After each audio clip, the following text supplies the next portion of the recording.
தோழர்களே, நான் சுந்தரவள்ளி. தமிழ்நாட்டு மக்களுக்கு ஒரு அதிர்ச்சிகரமான திட்டத்தை விஜய் அறிமுகப்படுத்தி இருக்கிறார். இனிமேல் உங்களுக்கு வேலை வேணும்னா நீங்க உத்தரப்பிரதேசத்துக்கு போயிருங்க. தமிழ்நாட்டில் தமிழர்களுக்கு வேலை கிடையாது. தெளிவா அடிச்சு உத்தரவு போட்டு விட்டுருக்காரு. ரெண்டாவது, திண்டுக்கல் மாவட்டத்தில் இருக்கிற சிபிஎம் சிபிஐ கம்யூனிஸ்ட் தோழர்களை பட்டியல் போட்டு அவங்க அட்ரஸோட உடனடியா இன்னைக்கு சாயந்தரத்துக்குள்ள நைட்டுக்குள்ள என் கையில ஒப்படைக்கணும்னு ஆர்டர் போட்டிருக்காரு. என்ன நடக்குது தோழர்களே? ஒரு மாநிலத்தினுடைய அடிப்படை உரிமை, ஒரு மக்களினுடைய அடிப்படை உரிமை என்பது கல்வி, சுகாதாரம், வேலை வாய்ப்பு, பொருளாதார தண்ணீரை. இதான் ஒரு மனுஷனுக்கு அடிப்படையா அரசாங்கம் செஞ்சு கொடுக்கணும்.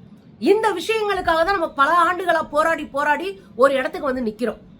ஆனா இன்னைக்கு என்ன சூழ்நிலை அப்படின்னா, வேலை வாய்ப்பு எல்லாமே தனியார் மயமாக்கிட்டே போறாங்க. அது எந்த ஆட்சி வந்தாலும் தமிழ்நாட்டில் திமுக இருந்தாலும் அது அப்படிதான். பல இடங்கள்ல அவுட் சோர்சிங் முறையில கடந்த 20 ஆண்டுகளுக்கு மேலாக கொஞ்சம் கொஞ்சமா தனியார் மயமாக மாறிக்கொண்டிருக்கிறது.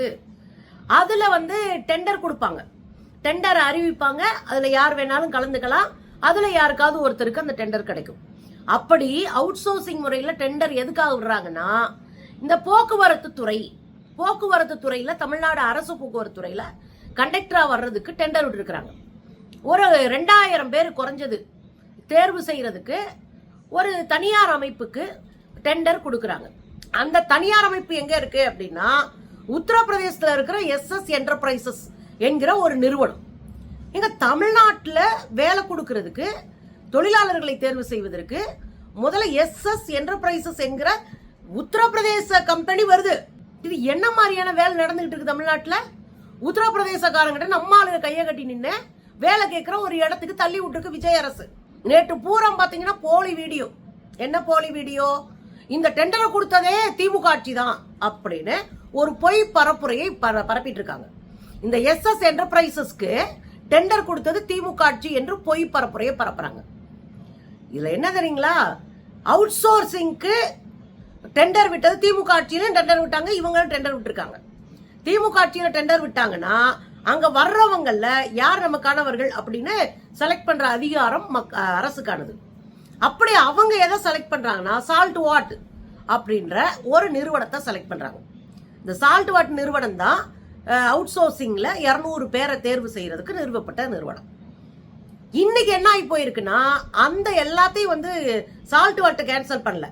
மற்றபடி இந்த ஒப்பந்தத்தை 2026 மார்ச்ல டெண்டர் பண்ணி அதை பிரிச்சு யாருக்கெல்லாம் கொடுக்கலாம் அப்படின்னு வச்சிருந்தாங்க. அதுக்குள்ள எலெக்ஷன் அறிவிச்சதுனால அந்த இது அப்படியே கடப்புல போடப்பட்டது. திமுக ஆட்சியில யாருக்கும் கொடுக்கல, திமுக ஆட்சியில கடப்புல போடப்பட்டது. அதுக்கு அப்புறமாக வந்த அரசு அதை தடை பண்ணுது. அந்த டெண்டர் இதுவே இது பண்ணிட்டு அவங்க புதுசா தேர்ந்தெடுக்கிறாங்க. அப்படி புதுசா அவங்க தேர்ந்தெடுத்து டெண்டர் விடுறதுதான் இந்த SS என்டர்பிரைசஸ் என்ன சொல்லக்கூடிய உத்தரப்பிரதேச கம்பெனிக்கு கொடுத்திருக்கிறாங்க. இதுல என்ன நடக்கும்? ஏற்கனவே தமிழ்நாட்டில் கட்டட பணியா, சாலை பணியா, பாலம் அமைக்கிறதா, மெட்ரோ பணியா, எல்லாத்துலயுமே வட இந்திய தொழிலாளர்கள் இருக்காங்க.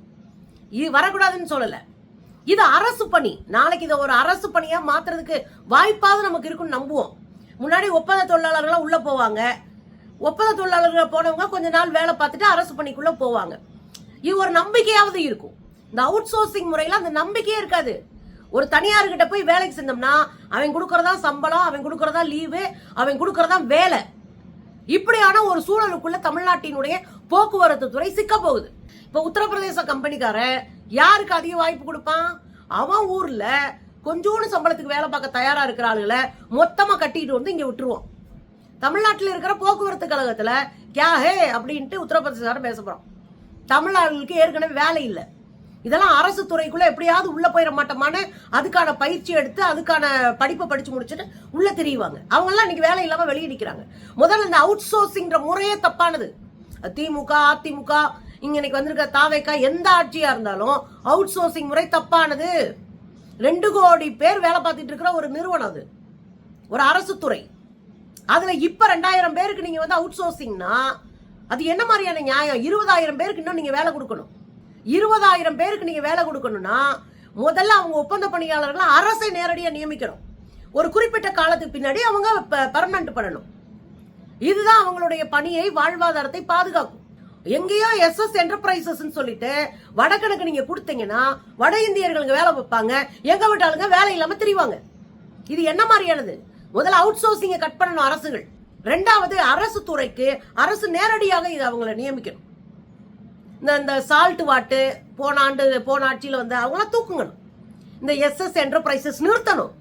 தேவையில்லாம பிரச்சனையை கொண்டு வந்து வீட்டுக்குள்ள விடுற மாதிரி இதெல்லாம் கொஞ்சம் கூட கூச்சம் இல்லாம இது குறித்து இன்ன வரைக்கும் வாய் திறக்கல விஜய். இது மக்களினுடைய வாழ்வாதார பிரச்சனை. ஏற்கனவே யோசிச்சு பாருங்க, ரயில்வேல ஒரு இடத்துல கூட ரயில்வே போலீஸ்ல நம்ம ஆளுங்க இல்ல. அவங்க ஹிந்தியில தேர்வு வச்சு வட இந்தியர்களை போட்டுக்கிட்டு இருக்கான். இங்க நம்ம ஆளுங்க ஒரு ஆள் இல்ல. டிடியா டிக்கெட் செக்கரா வர்றாங்களே அவங்க கூட இங்க வந்து யாருமே இல்ல. தமிழ்நாட்கள் எங்கேயோ ஒருத்தர் இருப்பாங்க. இப்ப எல்லா அரசு துறைகளுக்குள்ளும் ஒன்றிய அரசு துறைகளுக்குள்ள வட இந்தியர்கள் ஆக்குபை பண்ணிருக்காங்க. இங்கேயும் தமிழ்நாட்டுக்குள்ளயும் வட இந்தியர்கள் அதிகமா ஆக்குபை பண்ணிட்டு உட்கார்ந்து இருக்கிறாங்க அரசு பணிகள்ல. இப்ப தமிழ்நாட்டு ஆட்களுக்கு அது அரசு பணி என்ன? அதுக்கு முக்கிய முடிவு எடுக்கணும்ல. இப்படி அரசு துறைக்குள்ள வட இந்தியர்களை குறிப்பாக RSS பாஜக சங்க பரிவார் கும்பல உள்ள நுழைவுறதுக்கு என்ன அர்த்தம்? இங்க அரசியல் கட்டுமானத்தை உடைக்க போறான்னு அர்த்தம். இது ஒரு பக்கம் போயிட்டு இருக்கு தோழர்களே. இது கடுமையான விமர்சனத்தை ஏற்படுத்தி இருக்கிறது. மக்கள் கடுமையா களத்தில் நின்று போராடினா மட்டும்தான் நமக்கான நீதி கிடைக்கும். இன்னொரு பக்கம் மோடி சுதந்திர நாள் உரையில திமாகி நக்சல்ஸ் என்ற ஒரு சொல்லாடலை பயன்படுத்தி இருக்காரு. இந்த திமாகி நக்சல்ஸ் என்ன அர்த்தம்னா அறிவு சார்ந்த நக்சலைட்ஸ். நக்சலைட்ஸ் உங்களுக்கு தெரியும், போராளி குழுக்களை குறிக்கிற ஒரு சொல்லு. இந்த ஊருக்குள்ள இருக்கிற அறிவு சார்ந்தவர்களா இருக்கக்கூடிய நக்சலைட்ஸ்கள் ஒழிக்கப்படணும்னு பேசி இருக்கிறாரு மேடையில. இதுக்கு இடையில தமிழ்நாட்டுல ஒரு சம்பவம் நடந்திருக்கு. திண்டுக்கல்ல குஜிலியம்பாறைன்ற பகுதியில வட்டாட்சியர் ஒரு சுற்றறிக்கை வெளியிட்டு இருக்கிறார். அந்த சுற்றறிக்கையில் என்ன போட்டிருக்காருன்னா, CPI CPM இந்த கட்சியை சேர்ந்தவர்கள் யார் யாரு, அவங்க பேர் என்ன, அவங்க அட்ரஸ் என்ன, எல்லாத்தையும் லிஸ்ட் அவுட் பண்ணி கொண்டு வந்து சாயந்தரத்துக்குள்ள எங்களுக்கு கொடுங்கன்னு கேட்டிருக்காங்க. ஒரு பதிவு செய்யப்பட்ட கட்சி, ஒரு அகில இந்திய கட்சி, 4 MPக்கள் இருக்கிறாங்க, பல மாநிலங்களை ஆண்ட கட்சி. அந்த கட்சியில் இருக்கிற மெம்பர்களை ஒரு பயங்கரவாதிகளை போல இன்னைக்கு சாயந்தரத்துக்குள்ள அந்த லிஸ்ட் வந்திருக்கணும், பயங்கரவாத லிஸ்ட கொடுங்க அப்படின்றது போல கேட்டிருக்கிறாங்க. பாருங்களேன்,